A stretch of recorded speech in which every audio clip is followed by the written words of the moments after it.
सरल श्रीमद् भगवद गीता। गीता चिंतन और बोध। लेखक रामचंद्र जोरवर, दार्शनिक सिद्ध साधक। अध्याय 11, विश्वरूप प्रदर्शन योग। कुल श्लोक 55। भाग 53। श्लोक 51 से 55 में अनन्य भक्ति रहित चतुर्भुज रूप तथा फलयुक्त अनन्य भक्ति के दुर्लभ दर्शन का वर्णन है। श्लोक 51 अध्याय 11। अर्जुन उवाच दृष्ट्वेदं मानुष रूप तव सौम्यम जनार्दन इदानीमस्मि संवृत सचेता प्रकृतिंगत। विषय, भगवान के मानव रूप को देखकर अर्जुन के मन की शांति। अनुवाद, अर्जुन ने कहा, हे जनार्दन, आपके इस अत्यंत शांत मानव रूप को देखकर अब मेरा मन स्थिर हो गया है और मैं अपनी मूल स्थिति में आ गया हूँ। चिंतन, अर्जुन ने भगवान के विराट रूप को देखने का साहस किया, लेकिन वह उसे अधिक समय तक नहीं देख सका। उसे अपनी सीमाओं का बोध हुआ। किसी बड़े मरुस्थल में जहां तक दृष्टि जाती है वहां तक बालू के ढेर दिखाई देते हैं, क्षितिज पर और कुछ दिखाई नहीं देता, और यदि उन मरुस्थलों के बीच में एक ही व्यक्ति हो तो वह डर के मारे उड़ जाता है। वह बहुत डरा हुआ था। विशाल मरुस्थल में जितने बालू के कण नहीं हैं, उतने ही इस ब्रह्मांड में ग्रह नक्षत्रों की भीड़ लग रही थी। पृथ्वी उनके हिसाब में नहीं थी, यह रेगिस्तान में इस कण से ज्यादा महत्वपूर्ण नहीं थी। और ईश्वर की दृष्टि में इस निर्जीव आत्मा का क्या महत्व है? अगर इस धरती पर ईश्वर का नियंत्रण चला गया तो हमें पता भी नहीं चलेगा कि हम इस ब्रह्मांड में कहां और कैसे खो जाएंगे। इसलिए अकेलेपन, अलगाव की उस भावना से अर्जुन बहुत भयभीत था। हर दिन जब हम अपने रिश्तेदारों, दोस्तों, दुश्मनों की संगति में रहते हैं तो हम बिना जाने ही उनका समर्थन महसूस करते हैं। लेकिन ऐसे वीरान जंगल में अकेले रहना वाकई डरावना है। इंसान ने चांद पर कदम रख दिया है, लेकिन वहां अकेले रहने का विचार मनुष्य को स्वीकार्य नहीं है। जीवन के बिना, मनुष्य के बिना चांद कितना भयानक, सूना सूना लगता है, उसका वातावरण देखकर ही। मंगल ग्रह पर भी इंसान ने एक बगी उतारी है। उनकी जमीनी छवियां हमारे सामने आई हैं। वहां भी जल दिखाई नहीं पड़ता, जीवन दिखाई नहीं पड़ता, यानी वहां इंसान अकेला नहीं रह पाएगा। इन ग्रहों, उपग्रहों को छूना, देखना और इन पर स्थायी रूप से रहना असंभव है। वह अनमोल जीवन, वह स्वर्गीय जीवन केवल इसी धरती पर उपलब्ध है। इसीलिए अर्जुन ने भी अन्य ग्रहों और उपग्रहों पर जीवन नहीं देखा। उसने गड़बड़ कर दी। उन्हें हमारी पृथ्वी पर जीवन के महत्व का भी पता चला। इसलिए वह अपनी मनस्थिति का वर्णन भगवान से कर रहा है। अर्जुन ने कहा, हे जनार्दन, आपके अत्यंत शांत मानव रूप को देखकर अब मेरा मन स्थिर हो गया है और मैं अपनी मूल अवस्था में आ गया हूँ। बोध, यहाँ इस पृथ्वी पर हम स्वर्ग से भी उच्च कोटि का जीवन जी रहे हैं, पर मनुष्य को इसकी महत्ता का आभास नहीं है। एक जैसा जीवन जीने का आदी होकर वह उस दैनिक जीवन से थक जाता है और फिर वह पास के सुख को खो देता है। यह प्रकृति उसे मुफ्त में सब कुछ देती है, इसलिए वह उस प्रकृति के प्रति उदासीन है। नकली करेंसी बनाकर वे दौलत के बारे में सोचने लगते हैं। वे पत्थर और धातुएं इकट्ठी करके धन दौलत के बारे में सोचने लगते हैं। वह उसमें फंस जाता है और उसमें डील करने लगता है। जो चीजें डंडे के लायक भी नहीं होती हैं, वे बिना वजह ही महत्व बढ़ा देती हैं। वे अपनी दर ऊपर नीचे बदलते रहते हैं और इसे ट्रेडिंग कहते हैं। यदि अन्न भूमि से नहीं उगता, वायु और जल यहाँ नहीं ठहरते, तो उसके इस गरीब धन का क्या महत्व? दूसरे विश्व युद्ध के दौरान एक देश में यह खाना इतना महंगा हो गया था कि लोग छोटे बैग में सब्जियां खरीदने के लिए काफी पैसे दे रहे थे। हम प्रकृति के महत्व को तब तक नहीं जान पाते जब तक वह भरपूर मात्रा में न दे। यहाँ का जीवन स्वस्थ, मुक्त है, इसलिए हम इसका आनंद लेते हैं। जब यह प्रकृति क्रोधित होंगी तो ये लोग चींटियों की तरह सुर्ख रूप में झूम उठेंगे। तब उन्हें याद आएगा कि स्वर्ग यही पृथ्वी पर है या आकाश में उजाड़ ग्रहों और उपग्रहों पर। श्लोक 52 और 53 अध्याय 11। श्री भगवान उवाच सुदुर्दर्शमिदं रूप दृष्ट्वानस्य यन्मम देवा अप्यस्य रूपस्य नित्यम दर्शन कांक्षिण नाहं वेदयिं तपसा न दानेन न चैजया शक्य एव विधो द्रष्टुम दृष्ट्वानसि मा यथा।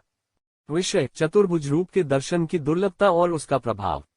अनुवाद, श्री भगवान ने कहा, आपने जो मेरा चतुर्भुज रूप देखा वह दुर्लभ है।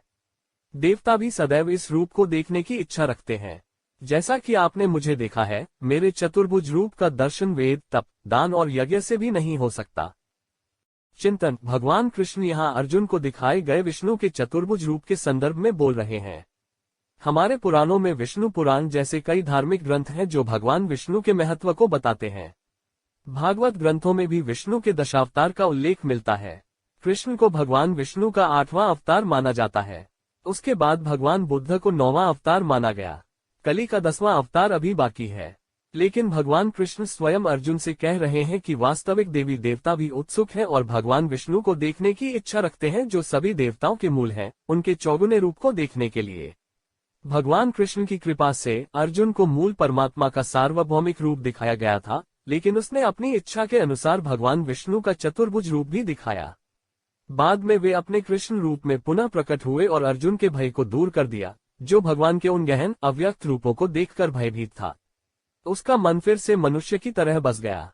अर्जुन इतना सौभाग्यशाली था कि उसके प्रति प्रेमवश भगवान ने उसे दिव्य दृष्टि प्रदान करके स्वयं को उसके तीनों रूपों में प्रकट किया। भगवान कृष्ण उनसे कहते हैं कि मेरे विश्वरूप को रहने दो, लेकिन अन्य देवता मेरे चतुर्भुज विष्णु रूप को भी देखने के लिए तरसते हैं। वे भी इतने दुर्लभ हैं कि इस रूप को देखने की इच्छा रखते हैं। चूंकि आप मेरे प्रिय भक्त मित्र हैं, इसलिए मैं आप पर प्रसन्न हुआ और आपको अपना विष्णु का चतुर्भुज रूप दिखाया। जैसा कि आपने मुझे देखा है, मेरे चतुर्भुज रूप का दर्शन वेद, तप, दान और यज्ञ से भी नहीं हो सकता। भगवान क्या है, हम मनुष्य भी अपने जीवन में कम से कम एक बार चौगुन भगवान को देखने के लिए उनकी पूजा करते हैं।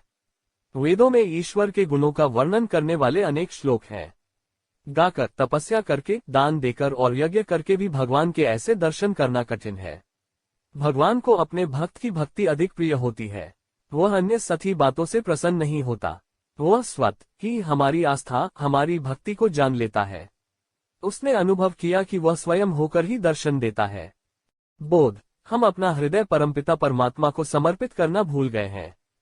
हम भगवान को छोड़कर हर चीज में रुचि रखते हैं। इसे दिन में कम से कम एक बार याद नहीं किया जाता है। इसीलिए कुछ धर्मों ने नित्य प्रार्थना को अपने जीवन का अंग बना लिया है। इस कारण हम उस परमेश्वर के निकट रहेंगे तो हमारा मन स्पष्ट स्थिर होगा और हम अपने दैनिक कार्यों को अकर्म की भावना से कर पाएंगे। आप भगवान से मिले या न मिले, लेकिन अगर आप वास्तव में उस पर विश्वास करते हैं तो आपको दुनिया को यह समझाने की जरूरत नहीं है कि वह आपके लिए अच्छा है।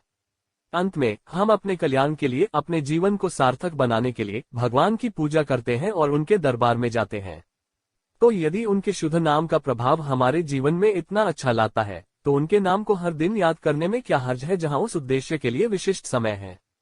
उनके नाम भक्ति के इस स्मरण मात्र से देवताओं, साधुओं, संतों के मुक्ति, मोक्ष प्राप्त करने के उदाहरण कम नहीं है। भगवान के नाम के प्रभाव को जानकर उन्होंने अपने जीवन में उस मुक्ति, उस मोक्ष, उस आनंद, उस संतोष को अनुभव किया और अपने जीवन को अच्छा बनाया।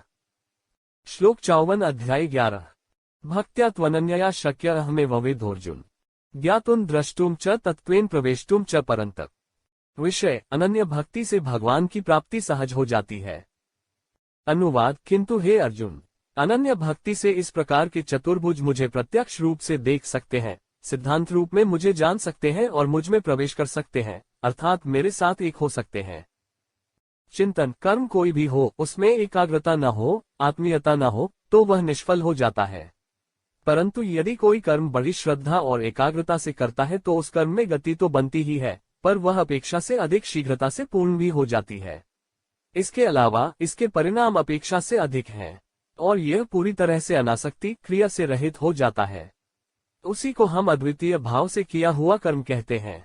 ईश्वर प्राप्ति हमारे जीवन में एक दुर्लभ चीज है।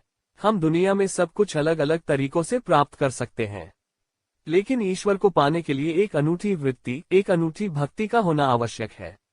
दैनिक व्यवहार में किसी भी क्रिया में कुछ न कुछ कम या ज्यादा होता रहता है, उसी के अनुसार फल भी प्राप्त होता है, लेकिन यह हमारे लिए ज्यादा मायने नहीं रखता। भौतिक जीवन में कम और अधिक की उपेक्षा की जा सकती है, लेकिन यह मनोवृत्ति ईश्वर प्राप्ति के लिए काम नहीं करती। भगवान की पूजा में अज्ञानता काम नहीं करती। जब हम वहां पूरी तरह से समर्पित होकर जाते हैं, भगवान के अलावा हमें और कुछ भी नहीं सुझाया जा सकता है।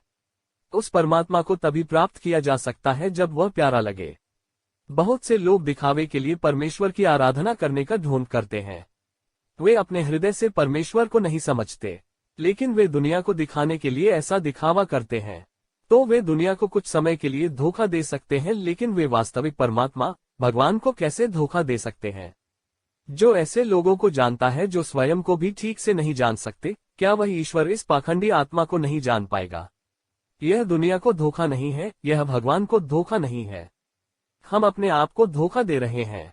इस तरह के नाटकीय दोहरे दिमाग वाले रवैये से दुनिया या भगवान को कोई नुकसान नहीं होगा, लेकिन हम अपने आप को धोखा देकर आत्महत्या कर रहे हैं और एक अच्छे सीधे जीवन को पूरी तरह नष्ट कर रहे हैं, अपने आचरण को भ्रष्ट कर रहे हैं। इसे अनन्य मूल्य नहीं कहा जाता है, यह धोखा है, एक बुरी आदत है। यह संसार से अधिक हमारे अपने चरित्र का हनन था। यह हमारा नुकसान है। अगर आप गलती से एक बार दुनिया से बेईमानी कर लेते हैं तो समय बीत जाता है, लेकिन खुद के प्रति ईमानदार न होना जीवन में कई जगह कई तरह के नुकसान पैदा करता है। हमारे व्यवहार और चरित्र में बहुत से छेद होते हैं। जब व्यक्ति ईश्वर के प्रति ईमानदार होने का अभ्यस्त हो जाता है तो वह स्वतः ही स्वयं के प्रति और संसार के प्रति भी ईमानदार हो जाता है। वह सच्ची अनुपम अनुभूति ईश्वर के माध्यम से हमें प्राप्त होती है।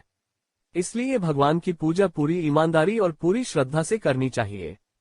तब हमारे लिए भी चतुर्भुज रूप धारण करना संभव है, जो भगवान विष्णु ने अर्जुन को दिखाया था। इसलिए भगवान श्री कृष्ण अर्जुन के माध्यम से पूरी दुनिया को ईमानदारी का यह संदेश दे रहे हैं। भगवान ने कहा, लेकिन हे अर्जुन, अनन्य भक्ति से इस प्रकार के चतुर्भुज रूप से मुझे प्रत्यक्ष देख सकते हैं, सिद्धांत रूप में मुझे जान सकते हैं और मुझ में प्रवेश कर सकते हैं, अर्थात मेरे साथ एक हो सकते हैं।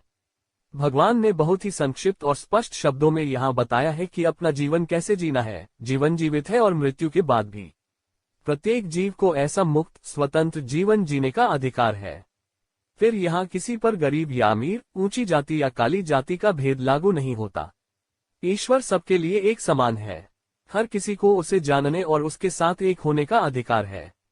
युवा, बूढ़े, बच्चे, स्त्री और पुरुष में कोई अंतर नहीं है। कोई भी परमेश्वर को जानने का वास्तविक धन प्राप्त कर सकता है। वहाँ मानवीय मामलों भौतिकता का कोई मूल्य नहीं है। जन्म से पहले भगवान हमारे थे, हम भगवान तुल्य थे, आज भी हमारे होने चाहिए। हमें मानव शरीर में भी ईश्वर तुल्य ही रहना चाहिए और इसके बाद भी जब हम अनंत की लंबी यात्रा पर निकलते हैं तो हमें आगे बढ़ना चाहिए विष्णु समान, ईश्वर समान। तभी हमारा जीवन शांति, मुक्ति, मोक्ष और सदा के लिए सुनिश्चित होगा, संतुष्ट होगा। उसके लिए नित्य परमात्मा के प्रति अनन्य भक्ति, अनन्य भाव का होना आवश्यक है। तभी हम सहज ही उस परमात्मा को प्राप्त कर सकेंगे। बोध। व्यवहारिक जगत में हम ब्रह्मांड में चलते फिरते अनेक पाप और बुरे कर्मों का सामना कर रहे हैं। जब हम दुनिया को धोखा देते हैं तो अक्सर हम खुद को धोखा देने लगते हैं। हम एक ईमानदार जीवन से छुट्टी लेते हैं तो अंत में हमें इसका परिणाम भुगतना पड़ता है। एक पल के लिए हम किसी को धोखा देकर थोड़ी खुशी पा सकते हैं, लेकिन इसके साथ जीवन भर की परेशानी हमेशा के लिए दिमाग में चिपक जाती है। दुनिया हमारे द्वारा एक बार धोखा खा सकती है, लेकिन हम खुद को उस अपराध बोध से कैसे बचा सकते हैं? भले ही आप इसे स्वयं स्वीकार कर लें, लेकिन भगवान इसे स्वीकार नहीं करते हैं और उन्हें धोखा देना कभी संभव नहीं है। इसलिए इन गंदी आदतों से हमेशा दूर रहना चाहिए, आजाद रहना चाहिए। वह अपने जीवन में एक छड़ी भी नहीं खोता है, लेकिन फायदे बहुत बड़े हैं। जो लोग इसके रहस्य को जानते हैं वे इसका आनंद लेते हैं, अनंत आनंद में रहते हैं, जीवन से पूरी तरह संतुष्ट होते हैं। श्लोक 55 अध्याय 11। मत्कर्म कृन्मत परमो मद्भक्त संगवर्जित निर्वैर सर्वभूतेषु यः स मामेति पांडव। विषय अद्वितीय भक्त द्वारा अद्वितीय भक्ति और परमात्मा की प्राप्ति के लक्षण। अनुवाद। हे अर्जुन, जो पुरुष केवल मेरे लिए सभी कर्तव्यों का पालन करता है, मुझे परम शरण लेता है, मेरा भक्त अनासक्त है और सभी जीवों के प्रति कोई शत्रुता नहीं है, वह अनन्य भक्त मेरे द्वारा प्राप्त होता है। चिंतन। जब तक व्यक्ति ईश्वर प्राप्ति का सही अर्थ और उसका वास्तविक परिणाम क्या है, इसका बोध और अनुभव नहीं करता, तब तक उसे इसकी महत्ता का अनुभव नहीं होता। बहुत से लोग भगवान की पूजा करते हैं, लेकिन क्योंकि वे नहीं जानते कि भगवान वास्तव में क्या है, सभी भ्रम पैदा होते हैं।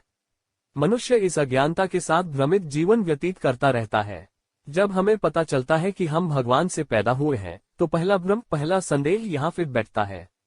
बाद में हमारा पालना भी उस परमात्मा से होता है जिसने हमें शरीर दिया। उन्होंने इस शरीर के समुचित कार्य के लिए यहाँ पहले से ही भोजन और पानी तैयार कर रखा है। एक बार जब हमें पता चलता है कि ऐसी व्यवस्था बनाई गई है, तो हमारा दूसरा संदेह दूर हो जाता है। जब हम यह समझ जाते हैं कि यह शरीर स्वयं ईश्वर ने स्वयं को देखने के लिए बनाया है, तो हमें जीवन के तीसरे प्रश्न का उत्तर मिल जाता है। लोग मौत से डरते हैं। मृत्यु के बाद हमारे साथ क्या होता है, इस सवाल से हैरान रहिए। इसका सटीक उत्तर भगवान ने इस गीता में दिया है। आत्मा कभी नहीं मरती, उसका शरीर केवल विलीन हो जाता है। जो 5 तत्वों से बना है, केवल वे ही इसे प्राप्त करते हैं। आत्मा परमात्मा का अंश है, यह किसी न किसी बिंदु पर परमात्मा के पास लौट आता है। भले ही समुद्र का पानी वाष्पित हो जाए, बादल बन जाए और बारिश में बदल जाए, फिर भी वह समुद्र में ही लौट आता है। इस प्रकार यह आत्मा पुनः उस महान परमात्मा के पास चली जाती है। यहाँ सभी प्रश्नों के बारे में संदेह उचित है कि मनुष्य जीवन का सच्चा ज्ञान प्राप्त कर लेता है। तब उसे आत्मा और आत्मा के बीच का अंतर पता चलता है। तब उसे पता चलता है कि वह ईश्वर से अलग नहीं है। अंत में हम उसमें लीन हो जाते हैं। तब हमारे पास सर्वोच्च होने की पूजा करने की अच्छी समझ है। जिस व्यक्ति ने इस ज्ञान को प्राप्त कर लिया है वह अनासक्त हो जाता है, वह भगवान के प्रति अनन्य भक्ति विकसित करता है। भगवान यहाँ उसी पुरुष के बारे में अर्जुन को बता रहे हैं। भगवान कहते हैं, हे अर्जुन, जो पुरुष केवल मेरे लिए सभी कर्तव्यों का पालन करता है, जो मुझे परम शरण के रूप में लेता है, जो अनासक्त मेरा भक्त है और सभी प्राणियों के प्रति कोई शत्रुता नहीं है, वह अद्वितीय भक्त मेरे द्वारा प्राप्त होता है। जीवन का रहस्य खुल गया है कि एक ईश्वर के अतिरिक्त और कुछ भी सूझने योग्य नहीं है। हम जो भी करें, हमें यह सोचकर करना चाहिए कि यह भगवान का काम है। क्योंकि जब हम यह समझ जाते हैं कि हम ईश्वर के अंश हैं तो हमें यह भी पता चल जाता है कि ईश्वर के अतिरिक्त हमारा और कोई आश्रय नहीं है। जगह फिर से वहीं रहने के लिए निश्चित है। फिर किसी चीज में आसक्ति नहीं रहती।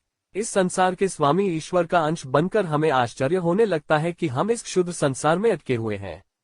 तब न कोई शत्रु होता है और न कोई मित्र। सारा जगत वही प्रतीत होता है जो ईश्वर को दिखाई देता है। ऐसी पूर्णतया तटस्थ अवस्था को प्राप्त करने वाला मनुष्य तुरंत भगवान को प्राप्त कर लेता है। बोध। जब तक हम मन से आसक्ति और स्वार्थ नहीं छोड़ेंगे, तब तक हम अपने अस्तित्व सुख दुख से मुक्त नहीं होंगे। इसलिए मनुष्य को ईश्वर को समझना और जानना चाहिए। सन्मार्ग ही ईश्वर को जानने का एकमात्र मार्ग है। वही हमारे दुखों को दूर करते हैं, समस्याएं दूर हो जाती हैं। जब दयालु परमेश्वर द्वारा ऐसा सुगम मार्ग हमें उपलब्ध कराया जाता है, तब भी हम उसे उचित समय पर स्वीकार नहीं करते। फिर हम भ्रम में इधर उधर भटकते हैं। जैसे ही ईश्वर चेतना हर जगह पैदा होती है, मनुष्य सदा के लिए पाप कर्मों से मुक्त हो जाता है और उसका जीवन सही मायने में सार्थक हो जाता है। तब उसे किसी से कोई द्वेष नहीं होता, किसी से ईर्ष्या नहीं होती। उसकी दृष्टि सम हो जाती है।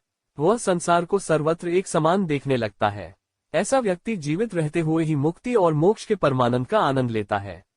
ईश्वर को जानने से हम ईश्वर तुल्य हो जाते हैं।